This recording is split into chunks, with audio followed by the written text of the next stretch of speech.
to the Age of Fission radio show with your host, Lonnie Clark. We stand together and accept that we now live in a world transformed by Fukushima. From 8 a.m. to 9 a.m. Pacific Standard Time here on UCY.TV radio. We relentlessly engage every ear that listens. We expose and confront the complete lack of accountability for the nuclear industry. Consider social engineering programs who view our bodies, minds, and souls as assets on a balance sheet. We discuss vital current issues, interview activists, and engage our audience in an effort to allow all voices to be heard. The Age of Fission radio show creates a venue that all will choose. We encourage our listeners to reclaim their power and their courage to take action and save our planet from the ravages of greed and indifference. Our actions matter. Every voice matters. We remind our listeners that happiness is resistance.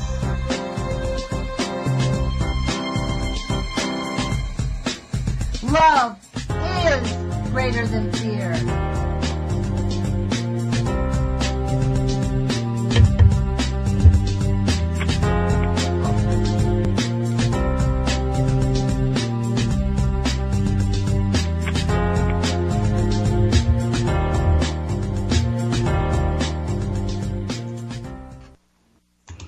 Good morning, UCY.TV radio listeners. This is Lonnie Clark with the Age of Fission radio show.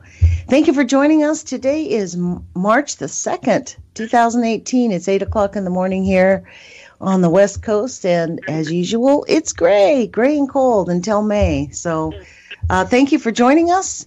Today we're filling in for Barry Prince, who has said he'll be back on the air with us next Friday, so we look forward to that. We are continuing our conversation with my co-host Jerome, Hebert, the sane environmentalist, about, I guess, the state of activism and, the state of the world, basically. We sort of ramble into other things.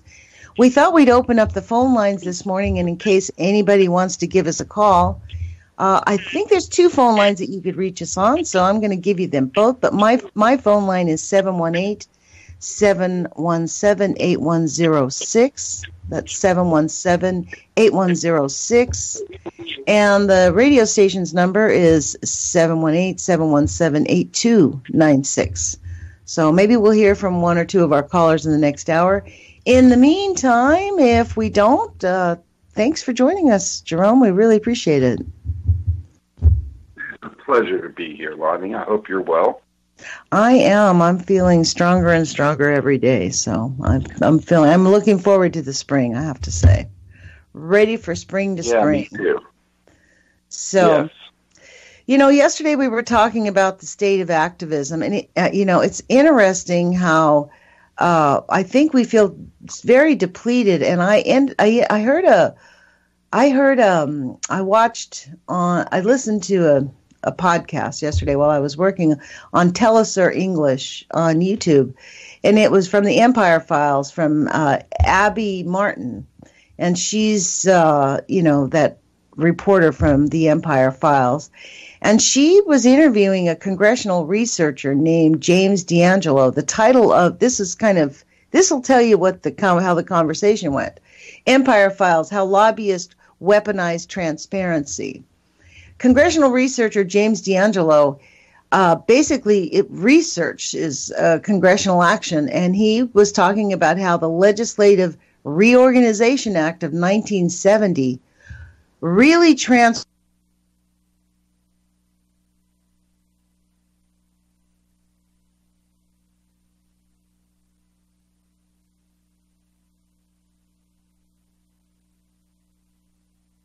had been closed door. But what it really did was allow the lobbyists to infiltrate, and that's when they started handing Congress like 1,000-page, 15,000-page pieces of legislation that nobody could read or understand, and then they would give them the little summary sheet. they'd build relationships with these people. They'd say, here's the legislation that's perfect for this issue, and here's your summary sheet, which is why our legislators don't actually read the legislation, frankly. And they are shocked.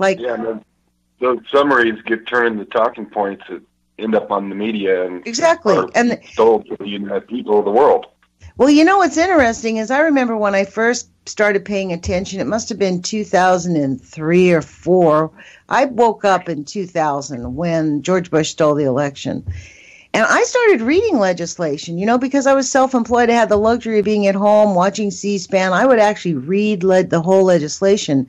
And there was some type, I forget the title of the legislation, but there was some legislation about agriculture that I happened to be reading, and on page, it was like a 900-page document, and on page 600, buried deep into it, was a statement that said that was going to make organic, homegrown, organic gardens in your own backyard illegal.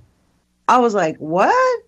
I called Representative, I was shocked. So I looked up the legislative members on the committee, and I started calling all the Democrats. And I said, Sheila Jackson Lee, I called her office. I called Loretta Sanchez from California. And I said, are you aware that, and I read the legislation. I read the actual, they're like, actually, we had never heard of that. And I said, well, this is still in committee.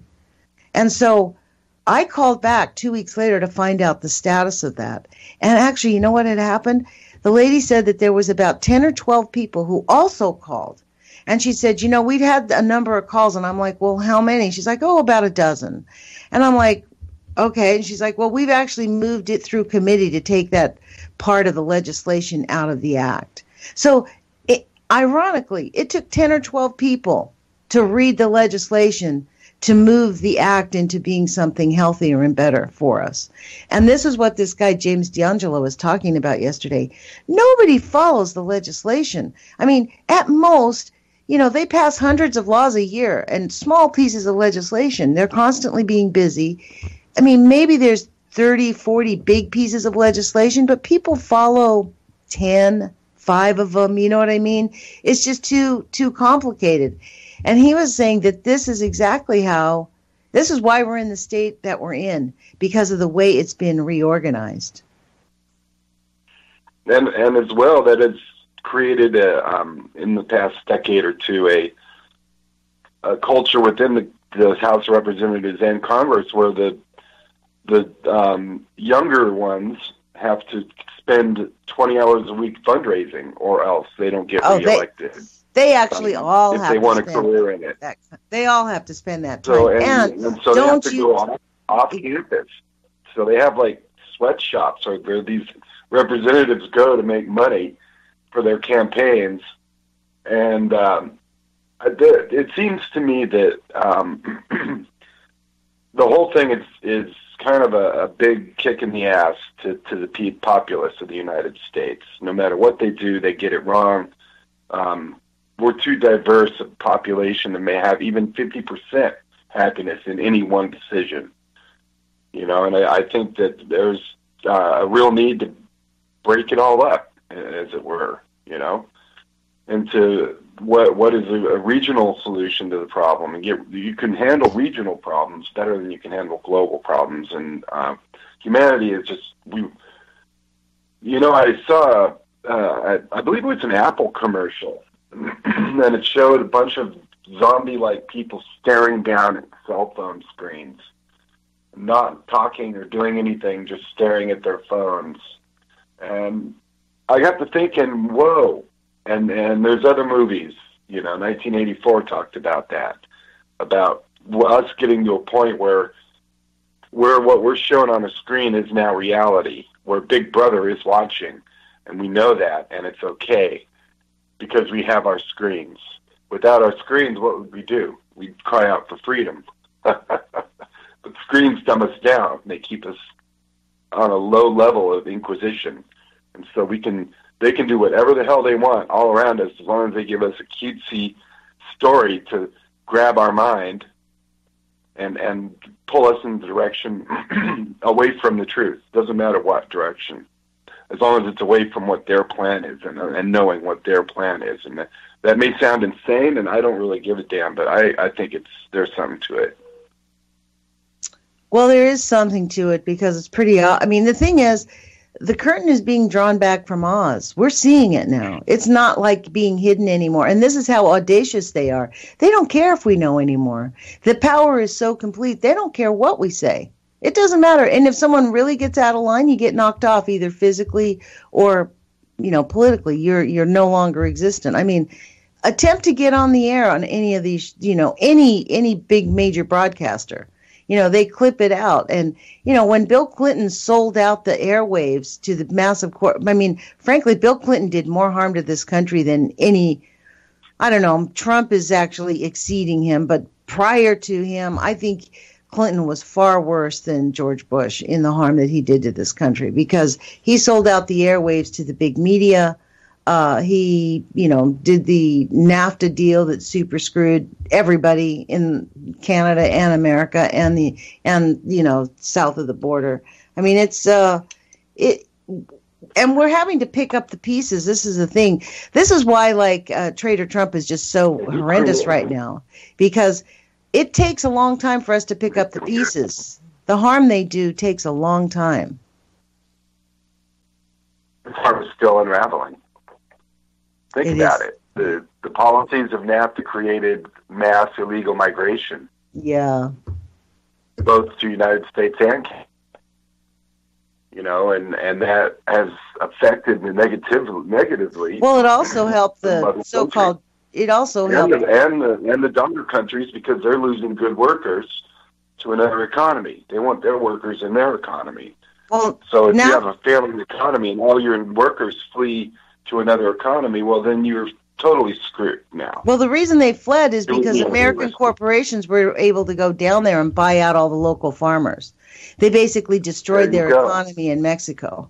I mean, that's really essentially what we're talking about is neoliberalism was physically forced on South America and negotiated through NAFTA in Mexico. And it basically, destroyed people's lives, destroyed huge people's stability for centuries that they had as family members. And, people don't immigrate from Mexico because they want to come to America because it's so great. They immigrate from Mexico because they're desperate. And in Guatemala, people come because their lives are threatened. I mean, the United States had a very severe hand in training through the School of Americas the torturers that now control many of the South American countries. So it's, we're having to pay the price of a lot of these legislative actions that are really done on behalf of the empire. Let's just be clear. I mean, when we talk about American interests,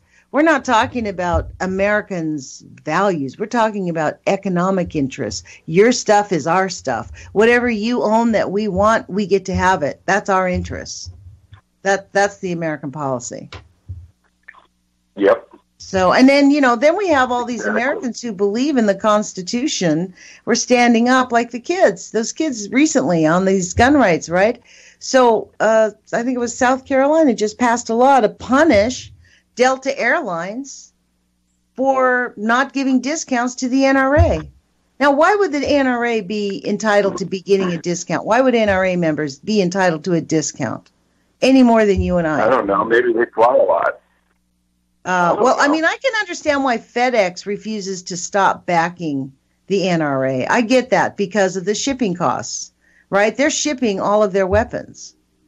So no wonder they're going to give NRA members a discount. That, okay, I could get. But why would a Delta Airlines, why would Alamo Car? That's why I'm like all these companies, Dick, and frankly, I did contact Dick's Sporting Goods and tell them thank you. Thank you for stopping to sell these weapons. It matters. I mean, it does matter. This is what it does matter. When people live ethically, then we don't have to make the laws. We just have to have corporations making sensible decisions. That's my, I mean, this is the thing. I mean, like Costco, I was thinking about this as I was listening to this thing was, the CEO, the owner of Costco, He takes a salary of $500,000 a year, period. I mean, he could make millions, but instead he chooses to give it back to his employees in salaries. I mean, Costco's a good starting job. They start at $18, $20 an hour. You know, Costco's a good place to live. They give you good benefits. They give you good wages. And that's because the CEO pours the money back into the company, not just to his expanding the company, but to his employees in a real way. Well, that's a unique thing and very un-American. Well, I think it is very American. I disagree with you. I think what has happened in America was our legislators took on a very un-American attitude. I mean, it's basically fascism is what they've taken on. They basically take their directions from corporations, which is the classic definition of fascism. Let's be clear. That's, when a government is at the behest of corporations and enforced by a military state, that's a fascist state. So I think, we've been all living on this idea. This is kind of the disconnect, Jerome, is we've been living on this idea that we have had a government that's representing us. And we're now, because we're all so polluted, we're like, Dumb down with radiation. Yeah, the radiation. The radiation is an interesting thing because it has, it's really created, the Manhattan Project was extremely successful because it kept everybody from talking about it. And then Walt Disney did his due diligence and sold us The Friendly Atom. Yeah, they sold us that. He sure did. I mean, there's a cartoon called The Friendly Atom. If you look at it, it is quite devious, if you ask me. So then the question of how do we really organize activism in America that's effective? You know what they did to the students in Washington, D.C.? This is hilarious. You know how they're calling for a march on Washington, D.C. for reasonable gun laws March 24th? Instead of telling the students no, they just said, there's already somebody else going to be using that venue. So no march permits allowed.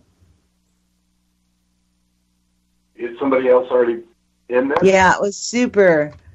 Let me see if I can pull up the story. It was some very frivolous march that has been turned down. Really a silly little march for a talent show. That's what it is. They're bumped from the mall by a talent show that had already requested that day, a talent show. Well, they could get another day. Yes, they could get another day. My guess is that they're going to pick another venue. You know what I mean? Because the March 24th day is set. People make their plans. March 24th is a Saturday. So, I venture to... Well, what I find ironic is on the Sunday, March 11th, is the 7-year anniversary of Fukushima, and it is raging out of control still. Not one little peep about that from anybody. And my guess is those students have no idea that it's raging out of control. No. Well, how are they going to know? You log out of your YouTube account and get on YouTube and look around and just see what pops up. That's right. You want to know where the state of the country is? Then it'll be a bunch of music videos and pop culture. Just go to trending. Go look at what's trending. That's how I found Logan Paul. I had never heard of Logan Paul, the kid that got, he became a multimillionaire through YouTube, and they basically kicked him off of YouTube because he went into the Japanese suicide forest and filmed a guy who had hung himself and made fun of him. And that was kind of that's in fact when YouTube found its soul. When that event happened, when Logan Paul videotaped that guy and made fun of him, and then they had to take action because it was just too immoral. That's why this recent thing about, look, we had the Sandy Hook, they called that a false flag, Boston false flag, which I think Boston was a false flag in my view. I don't think Sandy Hook was a false flag, but I do think Boston was. But all those quote false flag things have been going on YouTube for years. So why now? Why now did YouTube all of a sudden decide with this newest, latest thing of the crisis actors and the false flags in Parkland, Florida? It's all about getting your guns. That was going on YouTube. Did they decide to take action? They kicked Richie Allen's show. Richie Allen's a pretty well-known radio show host in England. I mean, I followed his show all the time. And I don't always agree with him because I think he's kind of sometimes he sort of believes a lot, in my view, a lot of propaganda. But, that's his opinion. I still value his guests and I listen to him. But YouTube kicked him off because he had some guy on who was claiming that this whole thing was a scam, like pretty much immediately. So anybody who claimed it was a scam, why did they do that? And I think it's because Logan Paul forced YouTube to get some kind of a soul.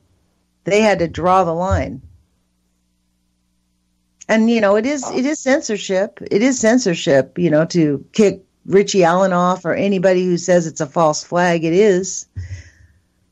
I think YouTube censors things heavily, and they also expose other things to your enemies, I think.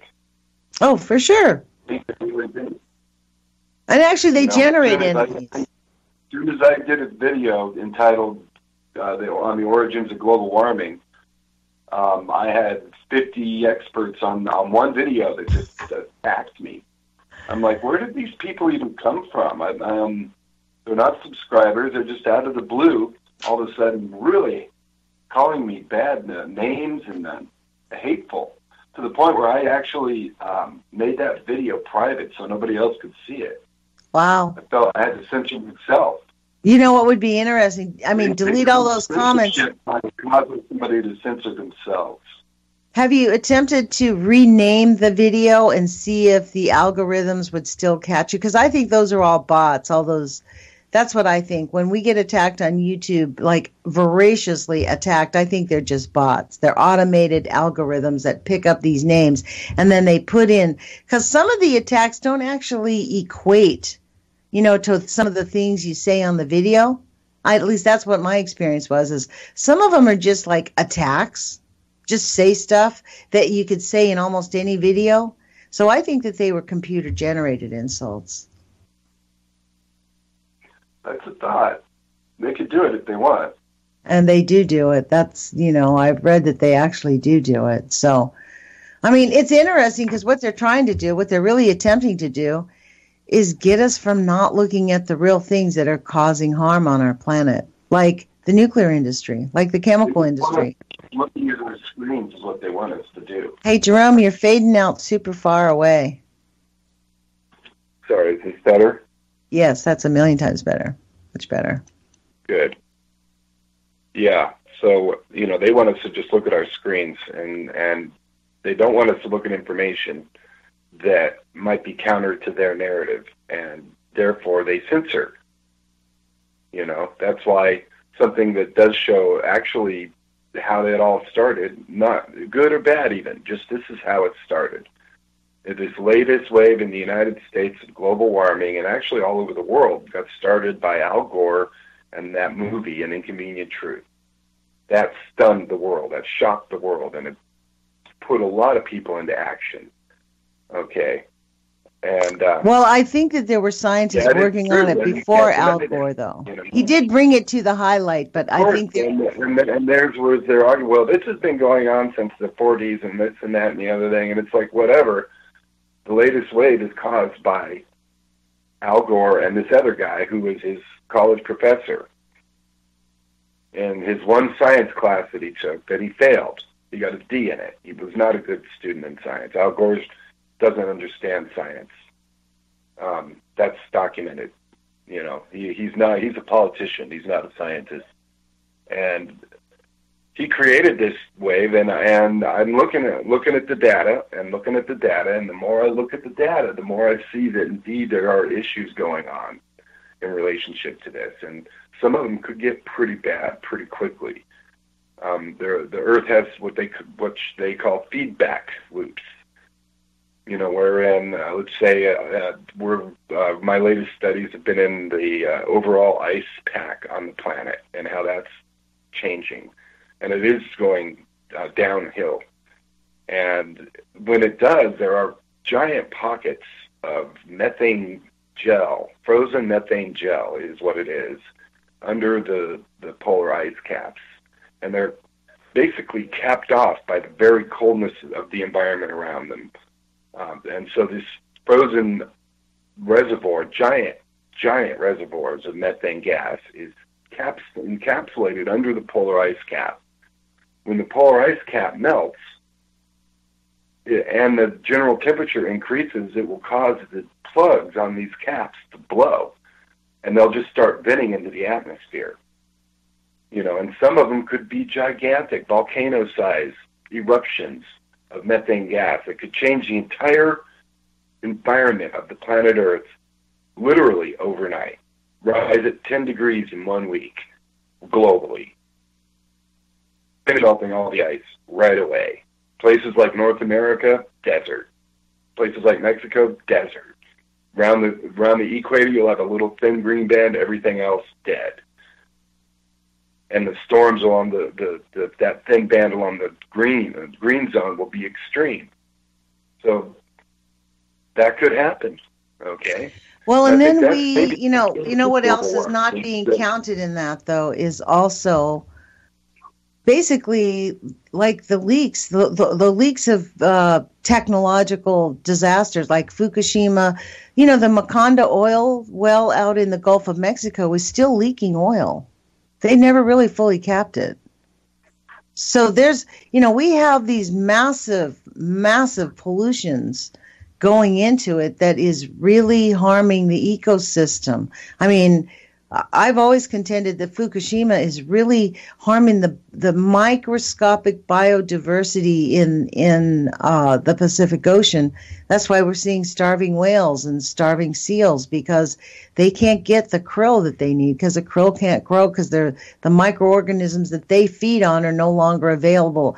I read that normally the ocean has like a layer of about 20% dead sea animals, like at the bottom of the sea. There's always these dead carcasses from the animals being dead. It's risen up to 35% now since Fukushima's happened. So, and that, I don't know how accurate those numbers are, but that seems to make sense to me, that we're in this cacophony of changes. This is why Guy McPherson says he has a grim outlook. He thinks that we're not going to make it even to 2050, right? As humans, he thinks the water's going to be too polluted. I mean, maybe this maybe the ice, this is the interesting thing when you think about it. The Earth has a greater plan than all the stuff humans could be wiped off the face of the Earth, but the Earth will continue. It's not like we're going to take it away. Yeah, we've got millions of years. That's something that we just don't grasp, is that this planet has been around for millions of years. Billions, did you know now that they have actually created life in a test tube? They put together the biochemical components of life and added energy in some way and created a eating, pooping, self-replicating life form. Or replicating, maybe not self, I don't know, but replicating, expanding life form, which would evolve, that had DNA, that had their own custom DNA. You mean that's different than cloning? What that does? No. They created a life form out of stolen DNA that they altered to create the life form. Oh yeah, that's really great. That's really what that tells me is this, though. Keep in mind, I try to look at things scientifically and not get too involved in the whole, social thing. But basically, that tells me that life will exist in any environment that has certain basic chemical components to it. It'll evolve. It will happen. And so, despite what we think, it could get all wiped flat. And as long as the chemicals are still here to start it all, it can get going again. So, we're so small and insignificant, and we think we're all that and special, but we really are just a silly animal running around with very hot fire sticks, polluting and lighting everything on fire, and that we're going to burn ourselves up. That's basically it. And when that happens, life will go on. And I think ooh, such a cheerful show today, eh, Jerome? Life will go on. I wonder if we have any listeners left halfway through the show. So if we do have any listeners left and anybody wants to give us a call, the number is 718-717-8106 or 8296. So give us a call, 718-717-8106. We'd love to have a chat with you. In the meantime, we're going to keep on making your morning bright and cheery. I mean, this is the thing. We do have to face it. I mean, I think actually... Well, it's a shock thing, and that's what it is. Remember what Claudia was saying the other day? That you got to shock people by any means necessary into understanding the gravity of the situation. You know, and maybe that is it. People need to understand that, my God, this is... no way it couldn't happen that fast. Well, look it up. Look it up.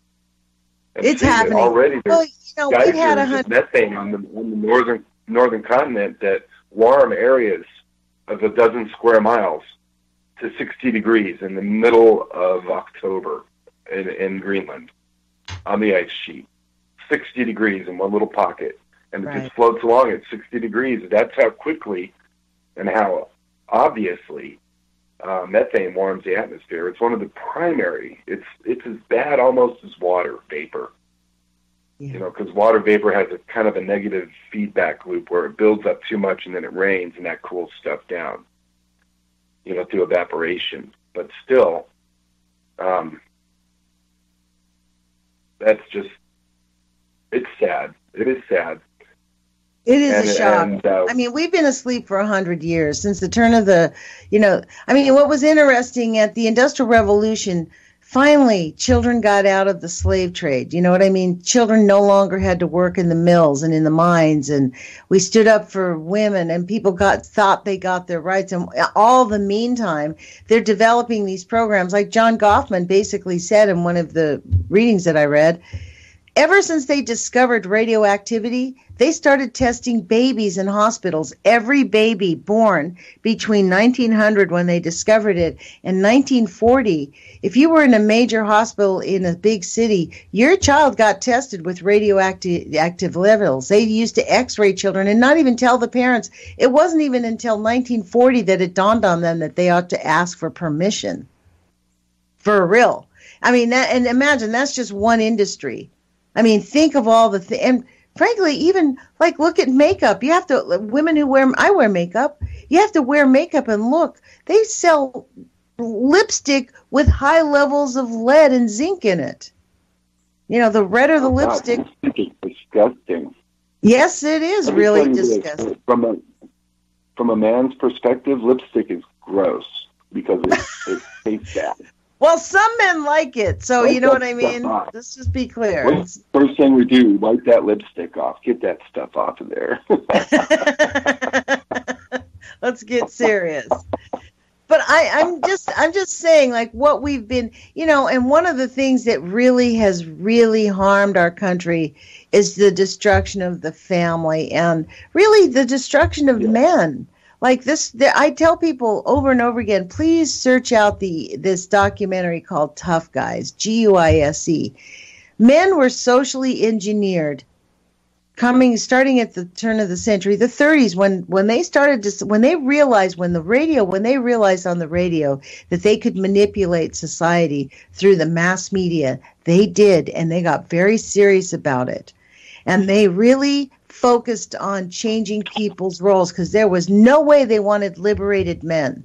So they cornered men into being these bullies, and the whole tough guy's persona was sold and forced on people, just like the Barbie doll idea was forced on women in the same subliminal way. That's why people don't even recognize they're doing it.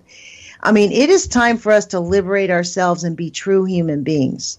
And be honest. And I think, frankly, that's where our hope lies. I think once we start recognizing each other as equals and as loving human beings and focus on love, focus on helping each other, and focus on generating positive ideas to combat these solutions and unite and hold hands and refuse to back down, it's not going to be easy. We have to be, tough as nails. We have to stand up to them. We have to be willing to take their hammering. But I think if we can give people the courage, that's why I say put your courage feet on, because it's not easy. It is not an easy task to walk with courage. It doesn't mean you're not afraid. It doesn't mean you're not intimidated. It just means you go do it because it's the right thing to do. It's the ethics and integrity have been lost because people want a paycheck. Because they want to have their, diamond rings and they want to have the gold around their neck and they, like the stupid things that people do with themselves. I don't know. Yeah, and waste energy on it. But, once they realize, what did, who was it, the Smokey Robinson song, "Come on, honey, let's drink that money," At a certain point, all the money in the world is not going to save you. No. What saves us but is it would be nice at least for a week or two to have all the money in the world. Probably I wouldn't spend a whole lot. We'd probably spend a whole lot. I'd spend a whole lot. If I had all the money in the world, you bet. I'd actually buy up major corporations. That's what I'd do. You would go nuts. I would. I'd sit there and go, well, we have all the money in the world. I guess I don't have to worry about lunch. No, I'd get busy creating social change. That's what I'd do. I mean, can you imagine if we actually unleashed our scientists to really discover the cures? I did an interview with a guy called Truth on Monday, and he's going to come back next month. He used to work at a nuclear power plant, and he built them. He was in construction, and he basically said when he found things that weren't right and he wrote his reports, they basically told him to rewrite it. They said, you can't write it like this. And he ended up, getting transferred and quit. I mean, and the reason he's speaking out is he worked doing this for 10 years, and he believes that the chemicals that he was exposed to is causing a lot of his physical disabilities, and nobody's even acknowledging it. He can't get he's very frustrated because he can't get any assistance. So if they had just tidied up the deal, so a lot of these whistleblowers, a lot of people who are speaking out, it's because not only did they work in an industry that poisoned them, but after they left, nobody's willing to help them. So this is how backwards thinking these industries are. It's one thing to tell people to shut up while you're working and cause them to get sick, but if you don't take care of them, someone's going to squawk. They're not all going to be intimidated. So did you ever see that YouTube video I did about the Rocky Flats worker? Yes, I did. Rocky Flats is a very interesting place. I mean, that goes to show you, though, Jerome, how many places in our country are totally poisoned. I mean, off the top of our heads, we can probably name 10 places immediately. I mean, there's 167 Superfund sites. Concentrations of radionuclides are California coast and Oregon, Washington coast, and the Colorado Plateau. Did you know that? It's like the second or third highest level of radiation in the United States. And back east, it's pretty high, in the southeast as well. It's high everywhere. Yeah. I mean, what did the EPA just identified? Over 150 sites that urgently need funding and money, and yet the budget has cut. The proposed budget from the Republicans is cutting back the Superfund cleanup site. They want to take $10 million away from Hanford for cleaning up Hanford. They want to take money away instead of investing more. It's kind of beyond comprehension, but this is our reality. This is the true reality of it all,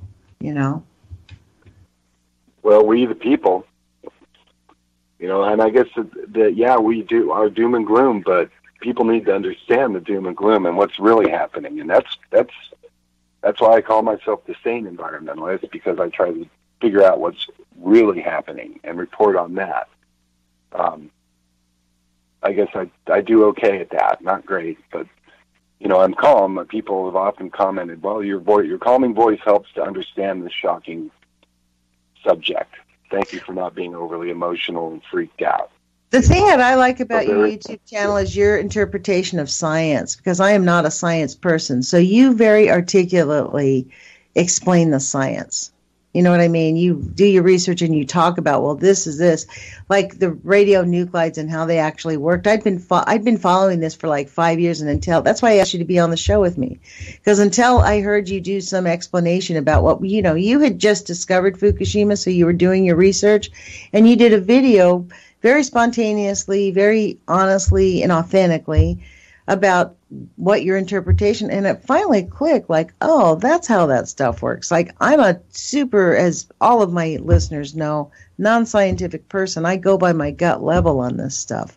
I mean, I'm not dim-witted. I can understand it, but I don't quite get the science. I don't have that high retention. And, these are complicated issues, and they're intended to be complicated issues intentionally. They're intended to baffle us so that we don't pay attention. And we have been programmed to not pay attention. On the nature of the construction of matter itself, that's understandable. That the layman doesn't understand what is a proton and a neutron and a nucleus, and what is an electron and what does an electron do in an atom, and why does that make a difference? And physics is the whole thing. I mean, and it is extremely complicated, and you kind of got to start out at the most complicated, and that is understanding what is matter and how is it all connected, And I tell my listeners that all the time. The carbon in the atmosphere is the life of our biosphere. The carbon gets absorbed by the plants. The animals eat the plants. We eat the animals and the plants, and therefore we poop. Therefore life goes on. So the bottom line is that it all comes from carbon. It comes from an element that is in the air, and you can't see it, you can't feel it, you can't taste it, but it is responsible for all life on this planet, for all the biomass. And I think people don't understand that. They think carbon dioxide, they think this they don't think of a solid, that it is a solid, that it moves from gaseous to solid. The carbon atoms themselves reintegrate into new matter. They're like the building blocks, if you will, of new matter. The carbon is. It's amazing that you could take something like carbon, which we know is a black, yucky substance, and convert it into a rose petal. How does that happen? And how is that? And then something eats the rose, and boom, the carbon integrates into that being, and then something eats that, and the carbon integrates into that being. Some of it goes back into the environment, of course, every time. So it is, and as we use carbon, we exhale the excess that we don't use we don't need, and that goes back into the atmosphere. So it's a magic circle. It really is, and it all boils down to understanding the basics of how it all works. What is carbon? What is carbon dioxide? A lot of people think of it as a poisonous gas. I disagree. It has the unique ability to be the tipping moderator, if you will, in the climate system of the Earth.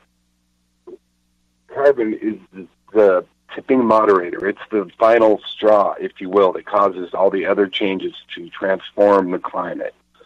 At this point, you have to balance carbon with the fact that the sun is increasing in volume, and the radiance from the sun is increasing in volume, and the Earth is warming just because the sun's getting hotter. And if it wasn't for the fact that carbon had dropped precipitously over the last eons, we would be in a Venus-like situation right now. So, it's all based on carbon dioxide. So, as I said, carbon is the thing of life. It is the root element of everything that exists that we understand. And without it, life could not exist. I really believe that. I think that is one of the prerequisites for life, is some sort of a carbon, could be maybe a silicone, but probably carbon-based oxidizing method or something like that to get energy, because you got to be able to metabolize energy as a life form. So carbon's perfect for that because it picks up oxygen so easily, and it oxidizes, releasing heat energy into, or whatever, and so that is interesting. So that's what I'm studying right now, and I'm studying how that is affecting the ice on our planet. And the ice on our planet is indeed melting, and that is at an alarming rate as well. And I've studied this, okay? I've gone through the haters, I've gone through the lovers, and I've studied the science on both sides. Well, the downside to the ice melting is those nuclear power facilities. To me, that's the worst. Around every continent, there's a nuclear power facility, and all if it rises, and frankly, I saw this article that said Florida's spending a lot of money keeping the sand on its beaches, more money than it's actually bringing in. It's costing Florida money to stay afloat, because the oceans are creeping up on Florida, right? But that's going to happen all around the entire continent of the United States and every other continent. With the ice melting, the oceans are going to rise. We have these nuclear facilities that, we mentioned this yesterday, like this is a grave. With 311 coming on, I'm stunned that not more people are talking about 7 years of nonstop nuclear meltdown, China syndrome going on. And we continue to read stories where they're saying, people are moving back into Fukushima Prefecture. They're not moving back in. They are being coerced back in, because the Japanese government basically told. Where you lose your check. Well, not only that, they're being told if you don't move back in, you have to pay TEPCO back for the rent they've been paying for you for the last 5 years. So families are moving back in because they've been coerced. They lost everything. And now they're being coerced by the Japanese government. It's not, and it's the IAEA. Let's just be clear. Who runs the show? The International Atomic Energy Agency. They tell everybody what to do. And who rules that show? The industrial military complex. Because they want weapons of war. This was a very interesting talk about Putin yesterday, coming out saying he has, making this fear-mongering sort of Cold War rhetoric about, I can send a nuclear bomb across to the United States and nobody could even touch us, It's actually such a shock that we are in this state where people are not even paying attention to the real threats that nuclear contamination is posing to life on our planet. This is not some made up thing. People are dying of cancer. People have autoimmune disease. Things are happening to people at a really grave level. My lungs are a good example of a damage from geoengineering. My lungs have been fine for years living in Colorado. And I get here, and after about 2.5 months, they start really geoengineering, and I'm still hacking and coughing. And a lot of people are still hacking and coughing. Well, you're in Arizona, right? Right. Arizona's considered like one of the most... Geoengineering. That reminds me, speaking of geoengineering, the East Coast is about to get hit with a big, gigantic storm. Something inside me tells me that was probably geoengineered and not real. And they said rain in Vermont. Rain in Vermont in March is unheard of. Right. I was thinking about Southern California now because the weather's really nice and warm there. Like, what's it going to be in the summertime? How hot are those people going to get? In Arizona last year, planes couldn't fly because the asphalt was melting. It's funny, but it was like, wow, that's some pretty hot asphalt. That is, isn't it? That's scary. When it gets to that point, then you know that. So you turned me on to Gerard Cañete. Yeah, right? Yes, and he interviews with us here regularly. Yeah, he's a pretty interesting man. I like him. Yeah. I like his outlooks on things. I think he's a realist. He's another sane individual. Yeah, and he is. And that's his whole thing is like, let's just be reasonable. Exactly. Let's be reasonable and not be fooled by the machine. And you got to perpetuate that. That's why we do the reporting we do. That's why now I'm going to do, even though I'll get hated on, 2018, 7 years later, where are we video for Fukushima today, probably. You know, so that I think that, and I'll get hated on for that. But a lot of people will watch it. That's interesting. You know, anything that you put Fukushima in the title gets immediately 50 to 100 watches on YouTube. It's amazing. It's almost like they're sitting there searching for it. It's the bots. I think they are. I think it's the bots. I think they are automatic bots. I mean, I really believe that they're automatic bots. That a bot's and, the first thing it watches any video you make. Yeah, because they pick up the key words. And that's why we get a lot of negative comments on it. Because we're not allowed. I mean, the bottom line is. Well, Jerome, let's be clear. The overlords do not want us talking about it. They don't want us telling people that Fukushima is not fixed, that we are super screwed on nuclear pollution throughout the United States and the world, that the people who are running the show really have no regard for human life. They don't want us talking about that. And they don't want us telling people, look, we have power. We can stand up for ourselves. We can find solutions, because solutions are out there. And they're going to be very difficult to implement as long as we have our hands tied behind our back. Yes. And we agree to have our hands tied behind our backs. Pretty much. We agree to that. You know, that's part of our screen thing. Well, it's part of our training. Like we want, because we need to have a certain level of comfort. You can't just live in high anxiety all the time. You flip out. So you have to be able to like Jerome posted something interesting. How to overthrow a people. You scare the crap out of them, and then while they're scared, you take everything that they'll let you steal. That's right. That's right. I mean, you know, there's a book called Propaganda written by, what was his name? Bernard, his last name, I'm going to Google it, but people should read it. It was written in the 30s. It was called Propaganda by Bernays. And this is when they really realized that they could actually control the population through propaganda. They've implemented all of those things. We are the net result of it on a mass scale. And the bottom line is, people are only speaking out when they get uncomfortable. Those students didn't start speaking out before somebody went onto their campus and shot them full of holes. You know, we didn't start speaking out until Fukushima went berserk, and now it's 7 years later, and nobody's stopping it. I mean, there used to be a lot of YouTubers. Nobody knew it existed. Interestingly enough, the intimidation on the Fuku fighters is gigantic, because there used to be lots of videos about Fukushima, and now there's practically none. And not only that, the Japanese secrecy laws put a big lid on the information that we're entitled to know. And that is when it really began, you know, like that's when it really began to get controlled, was when the Japanese put in those secrecy laws. We already have secrecy laws here in the United States.